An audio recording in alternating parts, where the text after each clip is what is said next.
Are you ready to jump into the unknown and explore a world beyond your imagination? A world that tests your luck and is beyond limits. But the question is, are you ready to jump? If it is a yes, then you have jumped into the world of ultimate entertainment. Welcome to YOLO 247, a place of fun, indulgence, and endless surprises.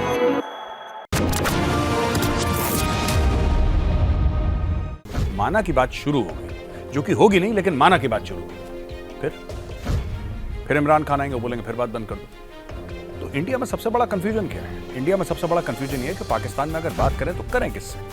और ये confusion 75 साल से चलता चला आ रहा है और अब कंफ्यूजन जाके ये क्लियर हुआ है कि साहब बात किसी से भी नहीं करनी, ना आपसे, ना आपकी फौज से, ना आपकी ISI से।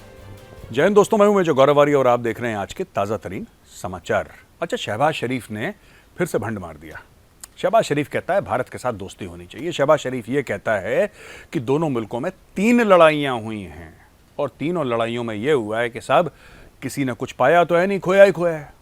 इससे क्या हुआ है? बेरोजगारी बढ़ी है, गरीबी बढ़ी है। तो पहले मैं शहबाज शरीफ साहब की जो हिस्ट्री है, जो इतिहास है, जो तारीख है, उसको करेक्ट करता चलूं। शहबाज शरीफ साहब 3 नहीं 4 जंगें हुई हैं। 1947 और 48 में पहली जंग, 1965 में दूसरी, 71 में तीसरी और 1999 कारगिल में चौथी जंग। 4 की 4 जंगें आप हारे। तो आपने बोला जंग से हासिल क्या हुआ? पाकिस्तान को कुछ हासिल हुआ नहीं हुआ शहबाज शरीफ साहब, लेकिन इस दुनिया को एक नया मुल्क हासिल हुआ जिसका नाम है बांग्लादेश। और चारों जंग आपने शुरू करी। अच्छा, आप ये चाहते हैं कि भारत के साथ दोस्ती हो जाए। पहली बात तो यह, आप बात कर क्यों रहे हैं? आपकी सरकार और कितने दिन की है ये बताइए। पहले आपके पहले इमरान खान आए थे। इमरान खान ने बोला कि नहीं, भारत से बातचीत नहीं होनी चाहिए। आपने यानी कि पाकिस्तान की सरकार ने खुद ब खुद पूरी की पूरी बातचीत भारत से बंद कर दी। अब आप ये कह रहे हैं नहीं सर, बात होनी चाहिए। तो बात आप शुरू करना चाहते हैं। माना की बात शुरू हो गई, जो कि होगी नहीं, लेकिन माना की बात शुरू हो गई।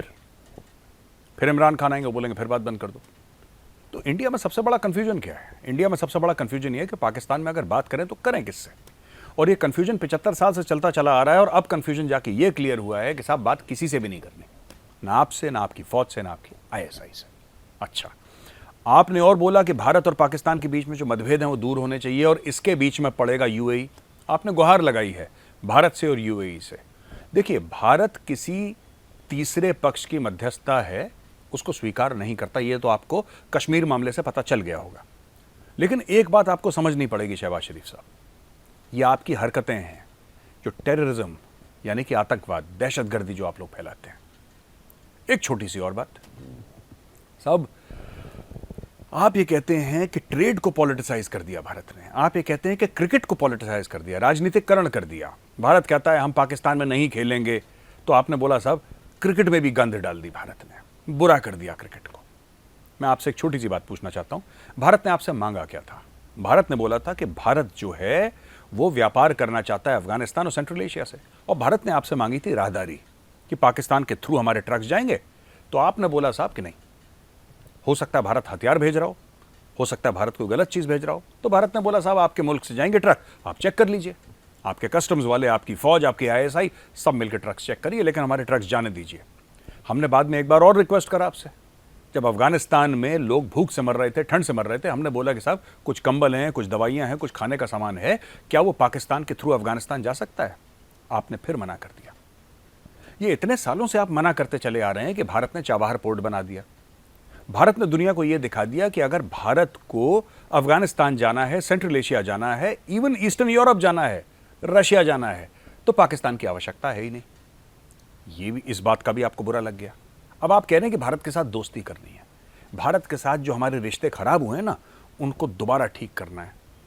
साहब सबसे पहले जो PDM के अंदर आपके रिश्ते खराब हो रखे हैं, आप उनको तो ठीक करिए।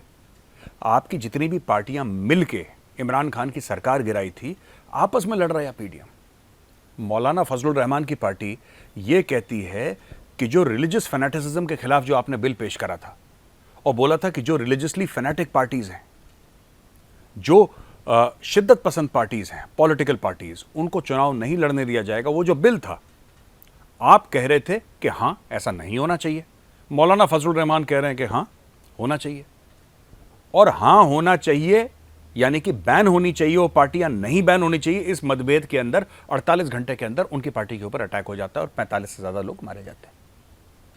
तो आप पहले आपस में गठजोड़ कर लीजिए, आपस में बातचीत कर लीजिए, फिर जाके भारत को बीच में लाइए। एनआईए ने कई डिस्ट्रिक्ट्स जो पंजाब में हैं उसमें रेड करी है और हरियाणा के एक डिस्ट्रिक्ट में रेड करी है खालिस्तानियों के खिलाफ, और उसमें यह पाया गया खासतौर से रवि सिंह जो खालसा एड का हेड है उसके खिलाफ काफी डिजिटल सबूत मिले हैं एनआईए की रेड में। और यह पता लगता है उस डिजिटल सबूतों से कि एक खास इकोसिस्टम है जो पंजाब और हरियाणा में चल रहा है, खास इकोसिस्टम, अंडरग्राउंड, चुपचाप ये इकोसिस्टम चल रहा है और खालिस्तानियों को सपोर्ट कर रहा है। अब देखिएगा Ravi Singh victim card play करेगा, देखिएगा, मैं आपको अभी बता रहा हूं, अगले 48 घंटे के अंदर मेरा प्रेडिक्शन है Ravi Singh victim card play करेगा। रवि सिंह बोलेगा हमारे साथ तो बहुत गलत हुआ, जबकि सच बात यह है कि रवि सिंह हाँ लंगर लगाता है, लंगर लगाता है क्योंकि यह फ्रंट फेस है खालसा एड का। खालसा एड का काम कुछ और है, लोगों की मदद करना उसका काम नहीं है, उसका काम है पैसे की चोरी करना, यह पहला काम है। यानी कि अगर $1000 उसको मिलते हैं तो $100 का खिलाता है खाना और $900 डालता है अपनी जेब में, और उससे अपने खर्चे चलाता है, अपनी अय्याशियां करता है और खालिस्तानी मूवमेंट को पैसे देता है। ठीक करा एनआईए ने जो करा, इनको बिल्कुल सेट कर दिया एनआईए ने। और इसी तरीके से मेरा आग्रह है सरकार से कि धीरे धीरे करके खालिस्तानियों की पूरी रीढ़ की हड्डी तोड़ दी जाए। तो दोस्तों कैसा लगा आपको वीडियो आज का? अगर पसंद आया है तो लाइक का बटन जरूर दबाइए। मैं कल फिर मिलूंगा एक नए वीडियो के साथ, तब तक के लिए जय हिंद।